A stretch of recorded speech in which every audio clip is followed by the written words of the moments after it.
I've lived the same hell they had to the last 4 years. And what does that mean? Everyone hates you. Close friend to the Columbine High killers, Brooks Brown, comes forward. There have been some police that believe you know more than you are telling. His parents say their frantic warnings were ignored. We turned Eric in 4 times. So the police never went to the parents? Never, never. You were at Dylan Klebold's funeral?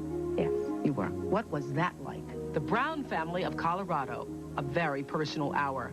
You're one of the few people who is willing to say that they were your friends. Driving down the road and someone screaming at me murderer or killer reminds me I was their friend and I'm paying for it. What you haven't heard from Littleton coming up.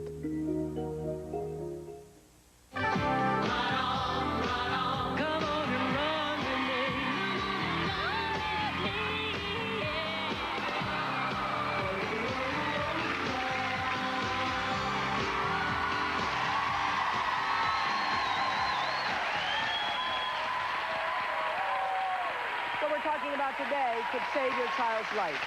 Another one of those important shows for everyone to see who has a child, knows someone who does. We're showing parents the #1 way to protect their children from dangerous friends, from kidnappers, and from sexual predators and others who can hurt them. Later, we're going to talk to one of America's leading experts on predicting violence, Gavin DeBecker, who says that parents really can predict violence against their children before it happens if they know how to pay attention to the warning signals that most of us routinely ignore. Even school shootings, like the massacre we saw in Colorado last month, are not random and unpredictable. Take a look.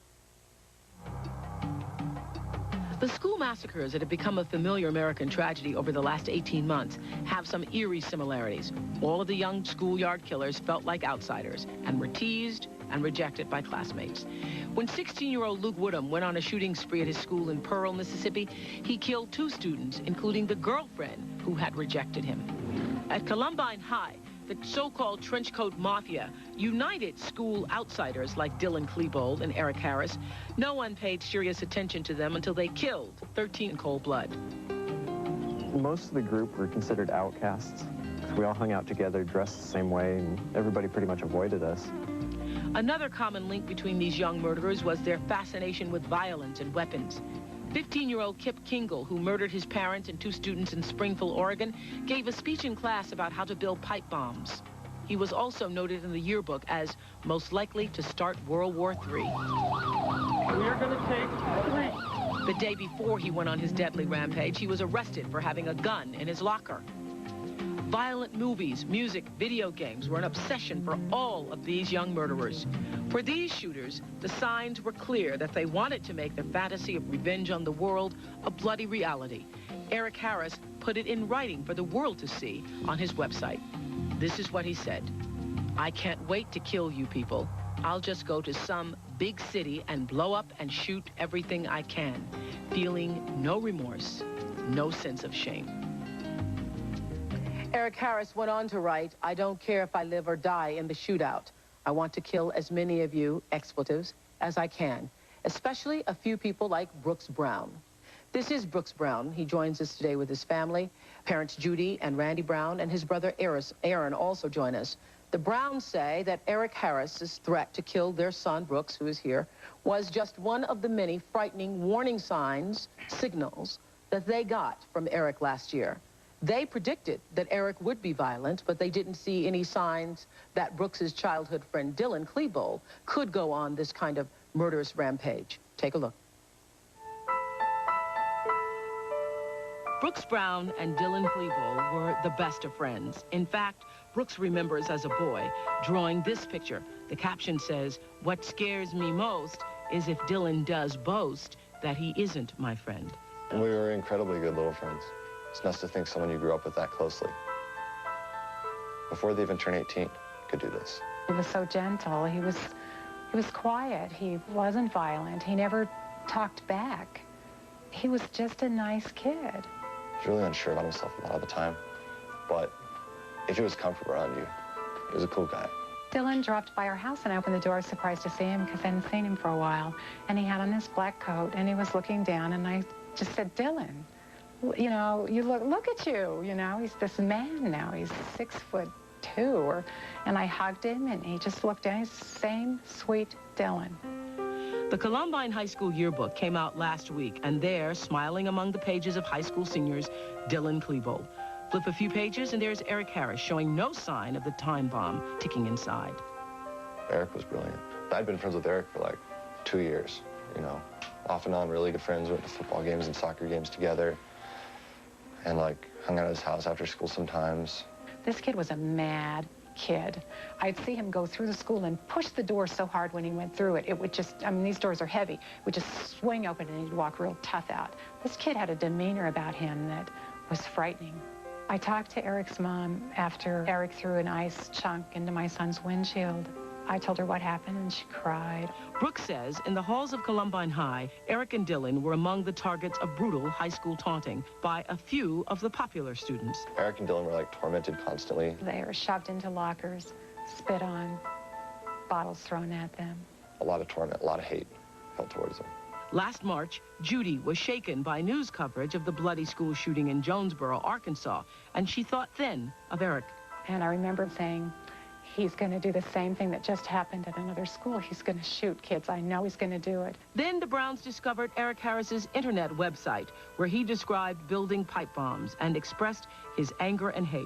I knew he was my friend for a while, and then there he is threatening my life and building pipe bombs and wanting to kill people. I wasn't as fearful of it as I should have been, I guess, because I never really took it seriously, because it didn't seem like him. But then Brooks was shocked to see his own name on the screen. Well, I saw my name on the website, and I was like, what in the world? Because it had like the top 10 things I hate most, and my name was #1. Judy went to the police. They put me through to the top guy, the detective, and he said, I see this all the time. I don't want to be callous, but I see this all the time. And I said, could you let me bring the pages over to you? And he said, okay. So I took the pages over, and he started reading them, and immediately he said, this is different. I've seen 1 or 2 of these. This is different.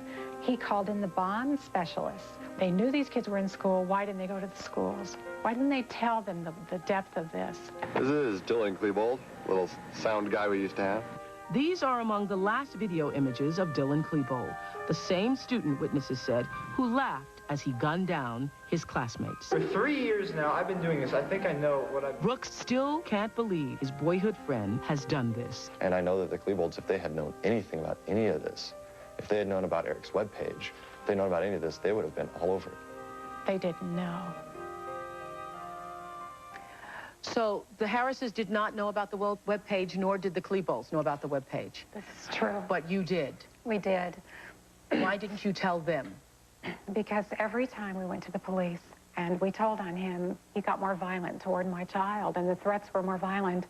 We had hoped the detective would say that he had found the web pages on the computer and we wouldn't have to be involved. We were hoping that he would go to the parents. We told them to go to the parents. We gave them the parents' phone numbers. We wanted them to go to the school. So the police never went to the parents? Never, never, never. Do you think had they gone to the parents, Randy, that something would have been done, or would the parents remained in denial? Because we have heard you say, read in Time magazine where you said that when Eric Harris had knocked out your window with the ice ball, he was able to convince his father that he didn't mean to do it, that he thought it was just a snowball, that he was a very manipulative kid who sort of had his parents under control, is what we're sensing. So do you think, in retrospect, had the parents known, would they have? Well, certainly over something this serious they would have, and all they had to do was follow up. They could have gotten a warrant. They could have done a lot of things. So the Klebolds would have done something. The Klebolds would have done something. Definitely, definitely. Because you believe their son was the follower here. He was the follower, and her and I were best friends, and she would have done something. You were at Dylan Klebold's funeral? Yes. You were. What was that like? It was simple. There were about 15 of us, and we tried to tell a story, remembering him. It was very sad, very sad. Brooks, were you at the funeral? No, I was at a different funeral across town. You were at a different funeral across town. How are you doing these days after all of this? Not good. Not good. Do you still feel in a state of shock, dismay, all? A couple days ago, I finally came to terms with what had happened and that Eric and Dylan had done this. Because for a while there, I couldn't believe it was them. I mean, I'd seen Rachel's funeral was open casket, and that was just depressing enough. And I realized that it did happen then. but I couldn't come to terms with Dylan and Eric.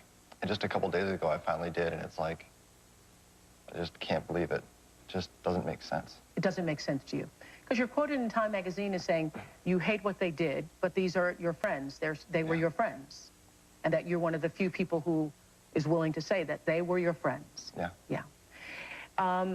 Is it true that just several days before this horror that you had said to your parents at the dinner table or somewhere in the house that guess who's turned out to be a decent kid? Yeah, it was a couple weeks before this happened. Uh-huh. Yeah. What had happened that made you think that... Well, I had become friends with Eric again because I had 2 classes with him. And, you know, rather than sitting in the class and being worried whether or not... Okay, let's just stop it. You had become friends with him again. Yeah. Because after your name showed up on the website as one of the people he most wanted to kill... I stayed away. You stayed away. What did you said in the tape piece that you didn't take it seriously enough, obviously. I just thought it was like, you know, when you're angry, you write stuff. I write when I'm angry and depressed. I figured it was just stuff he was writing when he was really just ticked off. Yeah, but do you write that I'm going to kill people? No. But Eric was always a little different than everyone else, like a bit more violent, things like that, but I never took it seriously. So let's get the... first, you were Dylan's best friend.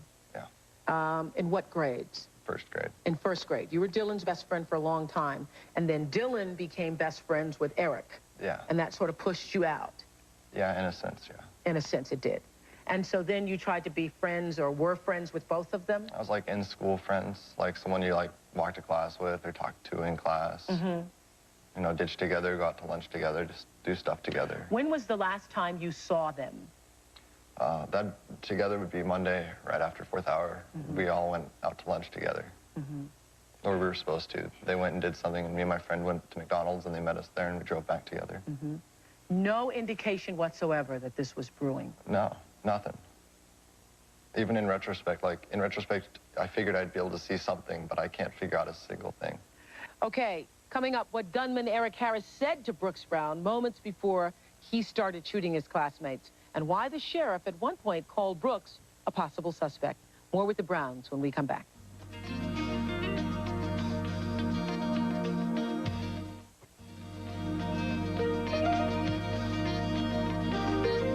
We're talking to the Brown family from Littleton, Colorado. Before the break, Brooks was telling us how he went from being on Eric Harris's hit list to being his friend, and how that may have saved his life on the day of the massacre. And was it Eric Harris who saw you in the parking lot and said, get out of here? Go home, I like you now. What did you think when you heard that? Nothing.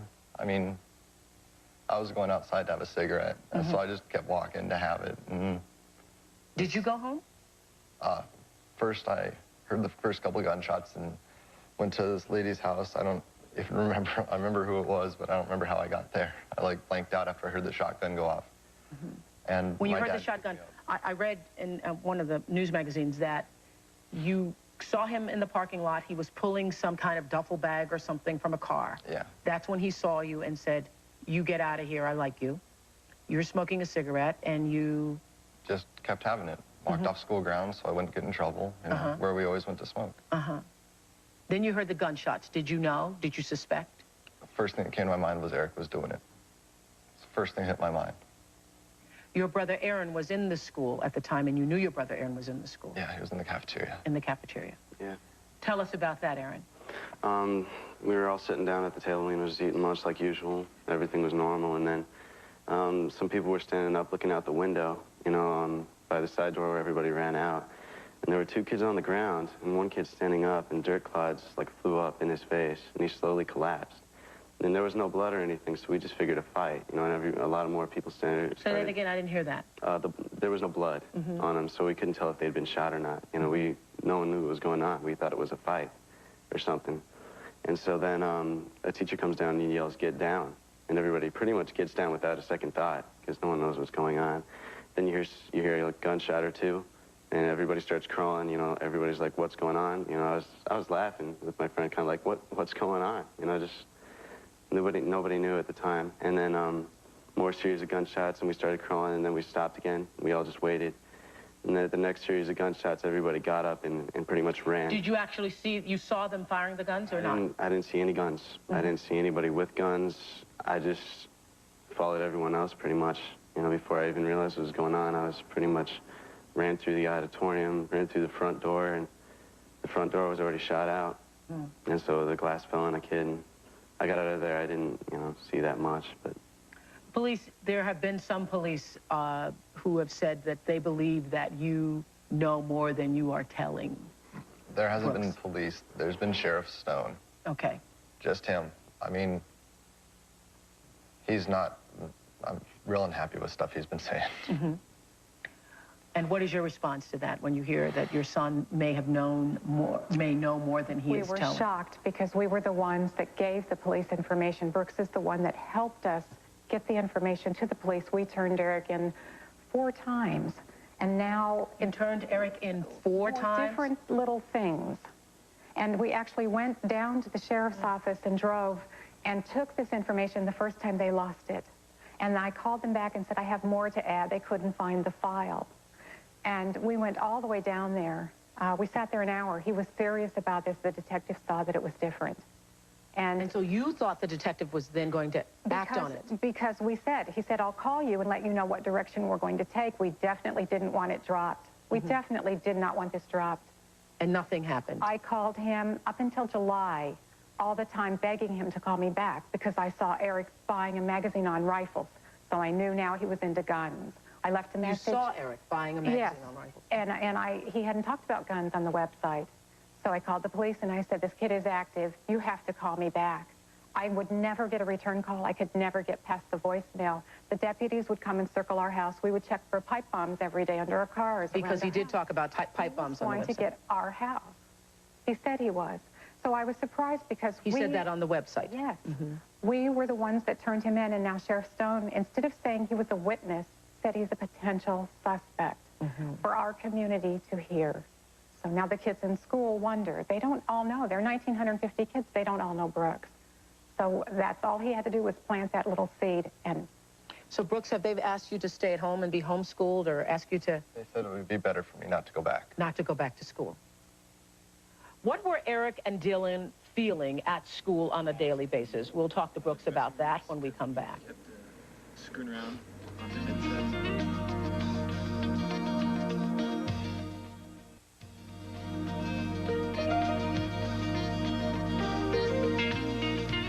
We're talking with the Brown family from Littleton, Colorado, who told authorities they predicted trouble from Eric Harris.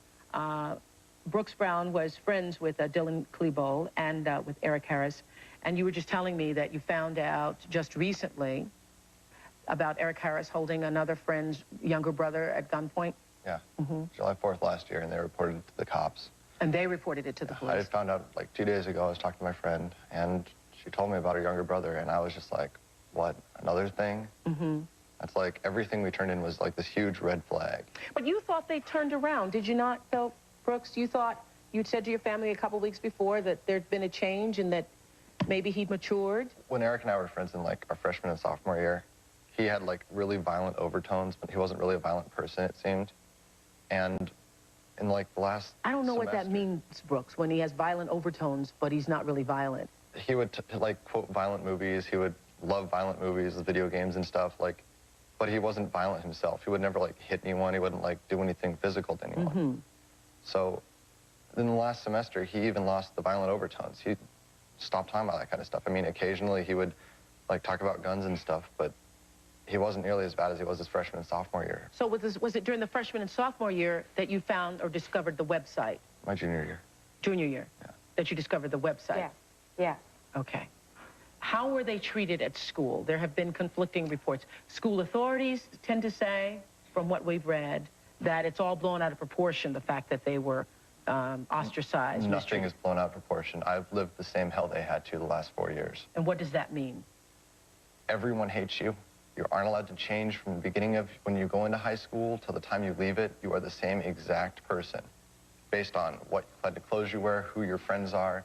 It's the stereotypical high school, and it's like magnified times 10 at Columbine. Well, one of the teachers, remember that when we first did the teacher, the forensics teacher, who said to us the day after the shooting that when you're debate coach, I was in debate too, that when you're in at Columbine, you're really in, and when you're out, you're out. Yeah. Is that the way it was? That's exactly how it is. You can't jump the gap. you're So stuck were you there. one of the outsiders, too, considered one of the outsiders? I wasn't in any group, yeah. Mm-hmm. And it's, So were you all your own little group, so to speak? And what of the trench coat mafia? What is that? it's a bunch of people who, like, they just dress differently. Mm-hmm. And people started calling them the trench coaters, and so they gave themselves the name the trench coat mafia. It's Were like you a joke. trench coater? No. No. Aaron, did you feel like an outsider also? I don't really feel like an outsider. Mm-hmm. You know, I have a group, but, you know, we try to be nice to everybody. I'm pretty, Mm-hmm. you know, Yeah. impartial. Were as we have heard and read, were the so-called athletes the elitists of the school? Yeah. Yeah. I mean, it depends on, like, the athletes. Like, you know, there are some athletes at our school that are really cool guys. They're some of my better friends. Mm-hmm. But there are, like, a lot of people that, you know, are the athletes that are more jocks. They're mean to people who aren't, like, the real preppy rich people. And they're just not nice guys all around. So these guys, have they ever expressed to you their feeling of being ostracized, Dylan and It's what we talked about most often. Really? Yeah. I mean, I felt it, too. Everyone hates me. Lots of people at the school hate me. Mm-hmm. And Because? it's a good question.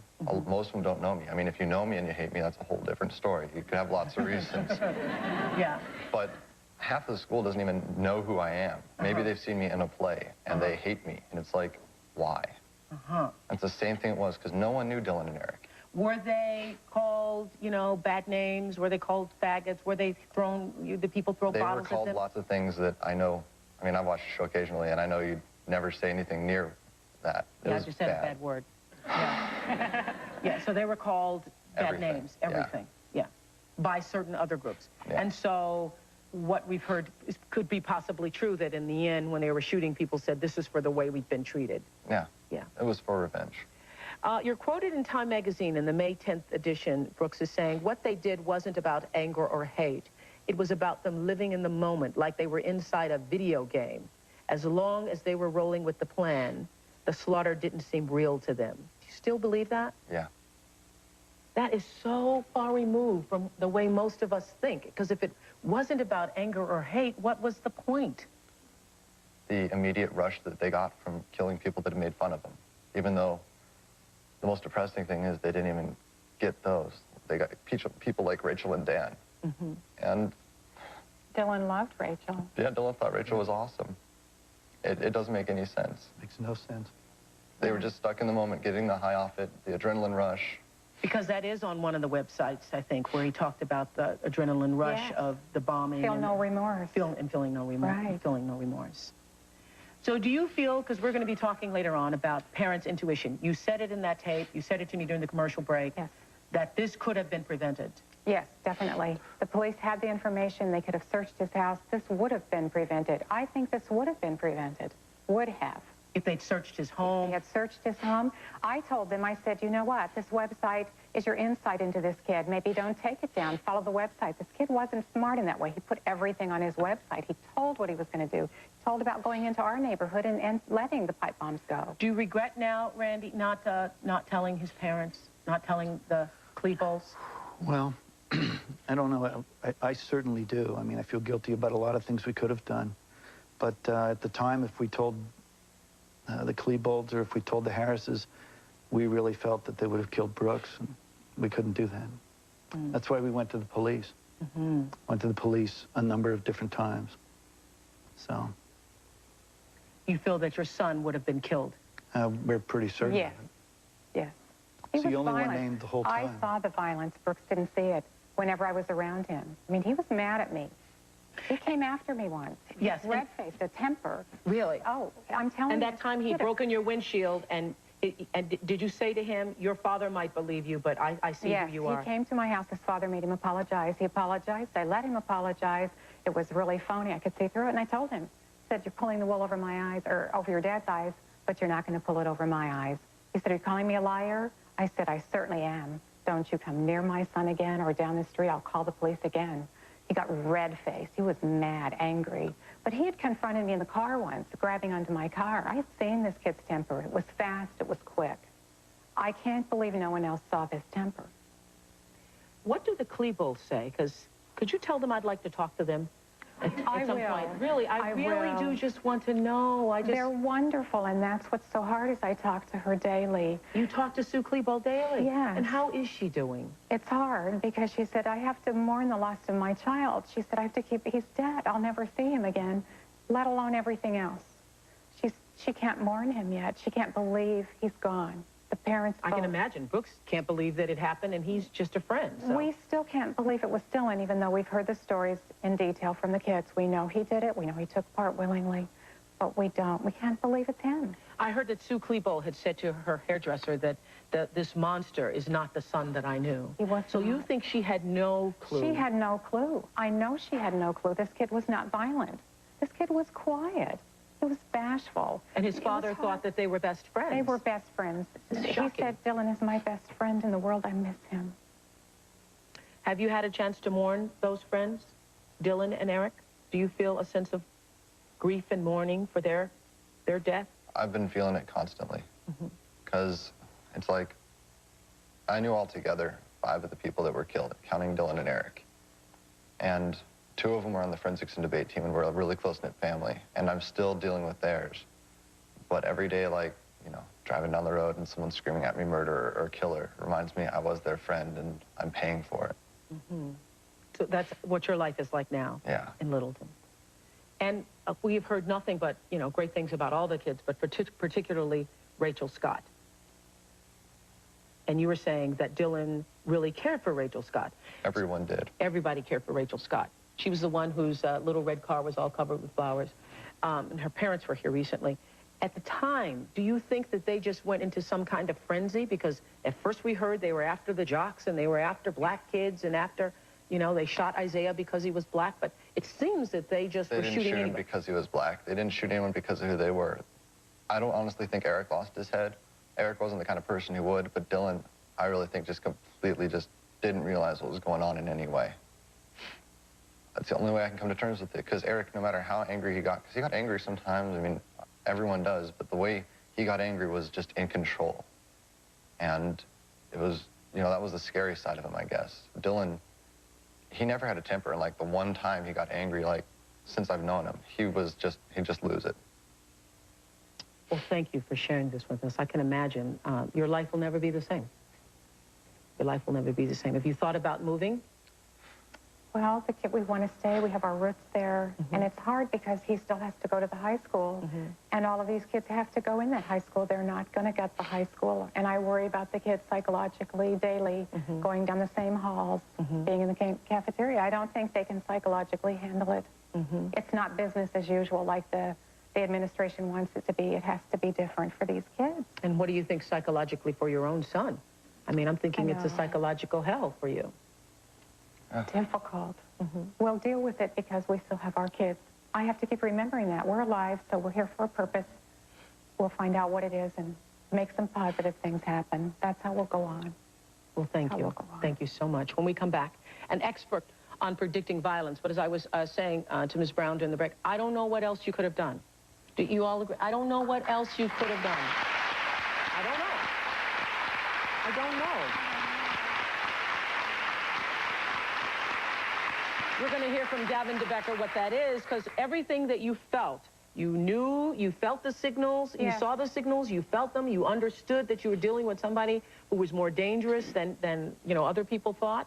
We're going to talk to an expert on predicting violence, tells us how to know if your son's friends are dangerous enough to pick up a gun. We'll be back in a moment. Thank you. Thank you, Brown.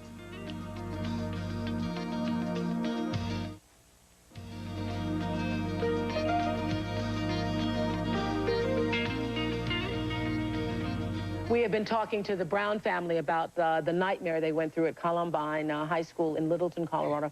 Joining us is Gavin DeBecker, one of America's leading experts on predicting violence. He has advised the Supreme Court, the CIA, many notable private citizens in his new book, Protecting the Gift, Keeping Children and Teenagers Safe.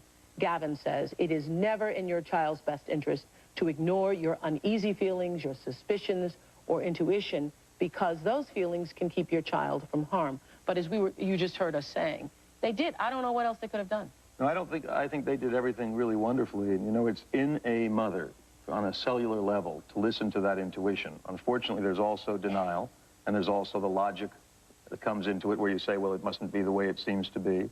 But that word intuition means to guard and to protect. That's what it's for.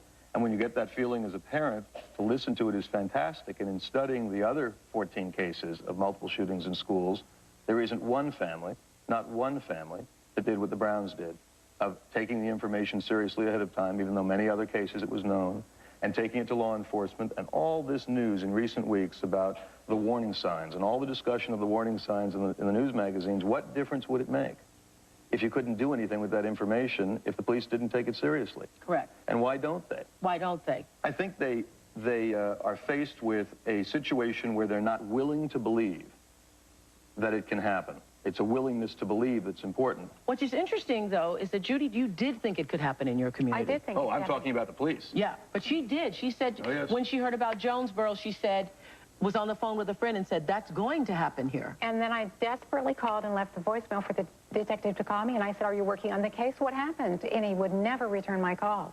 I knew it would happen. Sure. This family drove out there twice to meet with them. They informed them, as he admits on the website, Eric Harris, that he'd set off pipe bombs. There is more than enough for them to have gone and interviewed Eric Harris. Forget about search warrants, forget about all that, at least to talk to him. Because the police had said to them, or the sheriff said to them, no crime has been committed yet, which is what we hear often. Right. Even we hear this in domestic violence cases. We hear this in the case of bullies at school. Until your child has been beaten up, until something has actually happened, the police say there's nothing they can do. Well, here's a case where having done something prior to would have saved many lives. No question, and it is not accurate what the sheriff said, that because there was no crime committed, they couldn't take action. It's not the role of law enforcement only to respond to crimes after they occur. I also would like to talk to the video class instructor for the kids did a video, apparently. Yes. You've heard this, right? I have. They did an entire video for their video production class where they donned the trench coats and, you know, enacted this whole scene. Well, if you take a Kip Kinkle case that you referred to in the brief video that you did, here's a kid who gives the ultimate pre-incident indicator. He brings a gun to school the day before the attack. He is arrested for it. He is taken to the police department, and what do? They return him to his father, the man who gave him the 2 guns in the first place. It doesn't seem like it was the best alternative. He was also on medication like Eric Harris was. He was also obsessed with these video games like Eric Harris was. He was also talking about pipe bombs. He was also surfing the web for information about violence. I think the summary to all this is that denial is at the core. And when we talk about the solutions to violence in America, it's not more guns or more cops or more laws or more jails, which is our #1 social program for young boys, by the way, right now, is jails. Right. The solution to violence in America is acceptance of reality, what this family was willing to do. What else could they have done? If you genuinely believe that someone is imminently going to shoot your child, for example, then one of the actions is not going to school. They sound outlandish to not go to school or to move to another school if you believe that it's imminent and it's going to happen soon. And I think what the sheriff's comments about Brooks seem to indicate when he says he may be a suspect is that typical example of institutional BS that says those people know something about our department and I want to now reduce their credibility. Now, you were saying that he has not been questioned about the past and his relationships with them at all, which is shocking. They have not come to our house to ask us anything about the incident at all. At all. Right, and you would think he would have a great deal to contribute. If he's supposedly a suspect. Well, either a suspect or a witness to incidents that occurred beforehand, he would be of interest. I think they're thinking we're going to get over it. The FBI has been to our house and interviewed Brooks a number of times. What they've never interviewed us on is the complaints about Eric in '98 or any of that at all. They haven't asked about that at all. Right, it's just about the incident at the high school, the current incident, but they don't. The FBI says Brooks is innocent, he has nothing to do with it, he's a witness. I think they're hoping that we don't have as much information as we have, and we do. I think they're thinking maybe we'll just quiet down.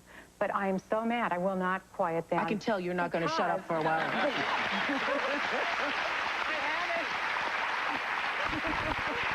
Good for you. Listen, if you think she's going away, she's not.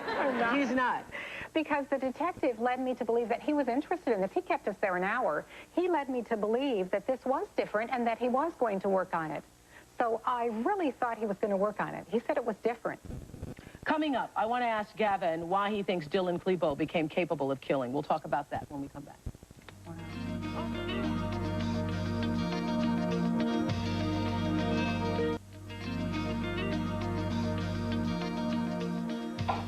Before we went to break, I said I wanted to ask Gavin why he thinks Dylan Klebold could turn into a killer. Not even they suspected. Yeah, I understand. You know, I saw the Time magazine cover that said "The Monsters Next Door." Yeah. And that's a very disappointing cover to read. Yeah, I thought so, too. These are two boys. Two boys. And many factors come together to cause this. And you know what? And by making them monsters, and everybody can say, not my kid. That's right. We've got a country with more guns than adults. Each one of those guns we make every 12 seconds in America has a shelf life. We have more guns than adults? Yes. And each gun has a shelf life of 400 years.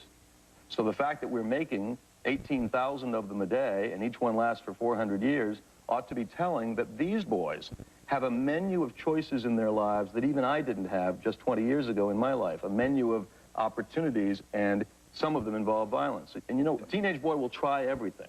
And in fact, so when you now have on that menu guns and rifles and violent video games, and we teach them on these video games like simulators to kill people, the same way my 747 pilot was trained, who flew me here this morning, on a simulator, this is the culture that they're growing up in. So for anybody to act surprised that every once in a while this kind of thing happens is a mistake. Now, I want to talk about Dylan Klebold and the following.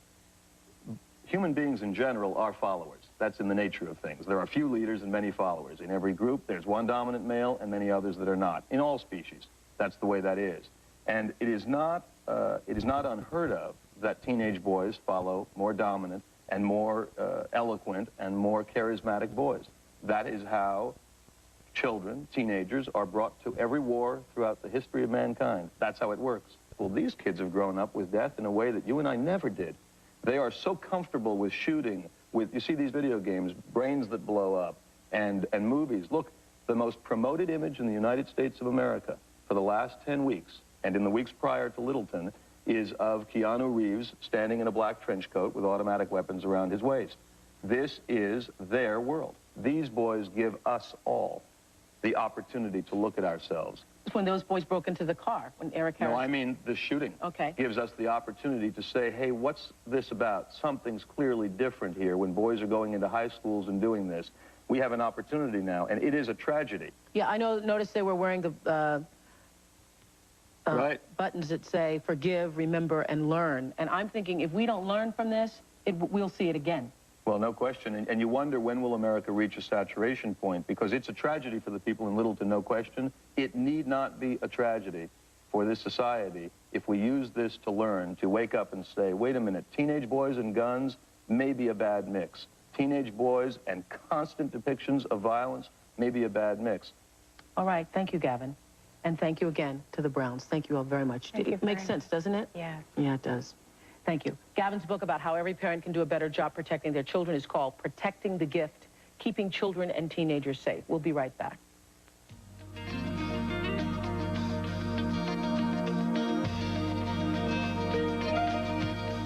Coming up, the memorials at Columbine seem destined to fade away. How one man found a way to preserve them. Tears, love, thoughts, they're all in that little bag. Stay with us.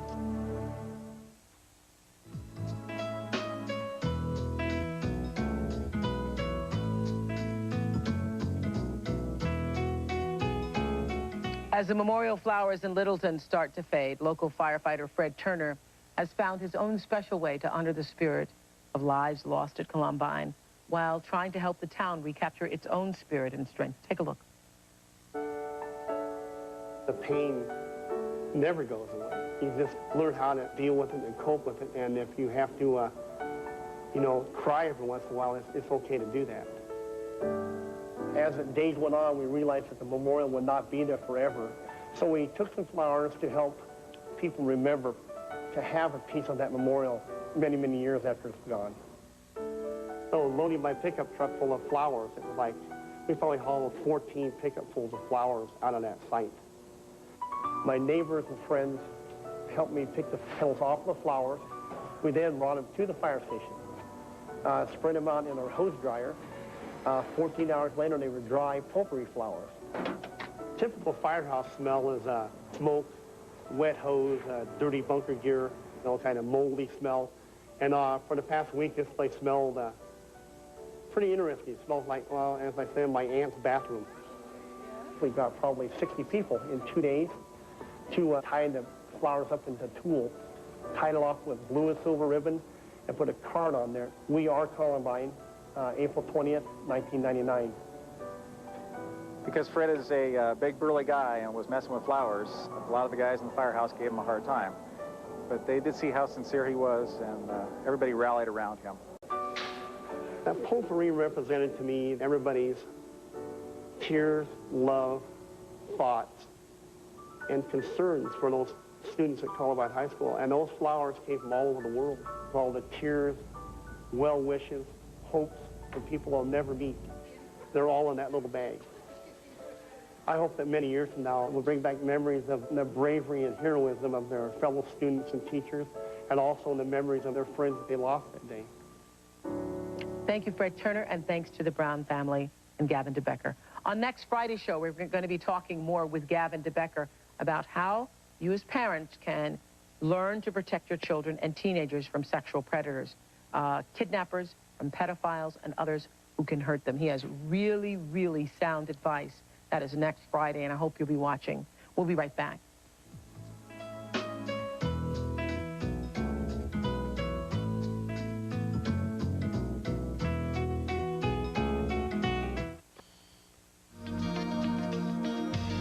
Again, we're out of time. Thank you, Browns.